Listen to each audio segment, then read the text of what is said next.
रोग भ्रम मात्र है। भ्रम क्या है? भ्रम यह है कि लोग यह समझते हैं कि रोग का होना अनिवार्य है, यह भगवान की देन है। भला सोचने की बात है कि भगवान की देन है। ऐसा अंधविश्वास करना क्या हमारे लिए लाभदायक है?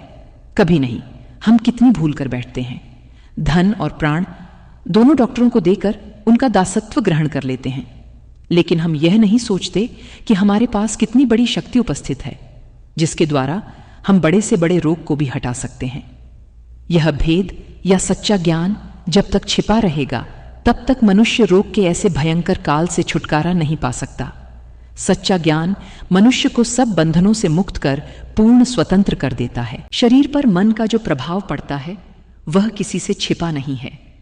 हम जिस बात की मन से इच्छा करते हैं वह तत्क्षण होकर ही रहती है। जैसे मैंने सोचा हाथ सिकोड़ूं या हाथ फैलाऊं, वह तुरंत होकर रहता है। आप भी विचार करें, क्या हाथ को फैलाने या सिकोड़ने के लिए कोई दूसरा हाथ होता है? नहीं। तो केवल इच्छा शक्ति ही इतना कर दिखलाती है। इच्छा होते ही शरीर का प्रत्येक यंत्र भौंडे के समान नाचने लगता है। शरीर के प्रत्येक यंत्र, प्रत्येक अंग, प्रत्येक अणु को चलाने वाली केवल मन की इच्छा शक्ति ही है। अब आप भली भांति समझ गए होंगे कि मनोबल कितना बड़ा बल है। मन का प्रत्येक परिवर्तन शरीर के ऊपर बिना प्रभाव डाले नहीं रहता। मन में क्रोध आते ही आंखें लाल हो जाती हैं। मन में भय का संचार होते ही सारा शरीर कांपने लगता है। कभी कभी अधिक डर जाने से असाध्य ज्वर चढ़ जाता है। मन की दशा और स्वास्थ्य का बहुत घनिष्ठ संबंध है, इसलिए नित्य दुखी या चिंतित भी रहना स्वास्थ्य के लिए हानिकारक है।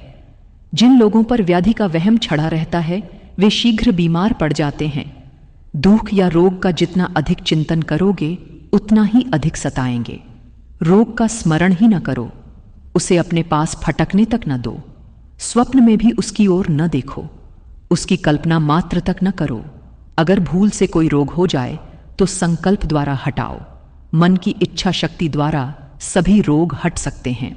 यदि आप विश्वास के साथ इच्छा करें कि हम निरोग हैं, तो आपके विश्वास के साथ वही अणु आपके भीतर जाएंगे जो आपके शरीर को निरोग बना देंगे। भोजन या जल पीते समय दृढ़ विश्वास कीजिए कि इस भोजन के कण कण में आरोग्यता की दैवी शक्ति कूट कूट कर भरी हुई है। यह मेरे पेट में जाकर मुझे निरोग बनाएगी, हमारे सारे रोगों का नाश कर देगी। जो कुछ भोजन कीजिए जीने के लिए कीजिए। अधिक भोजन विष बनकर शरीर में अनेकों प्रकार का रोग पैदा कर देता है। भोजन उतना ही करना चाहिए जितना कि हम पचा सकें।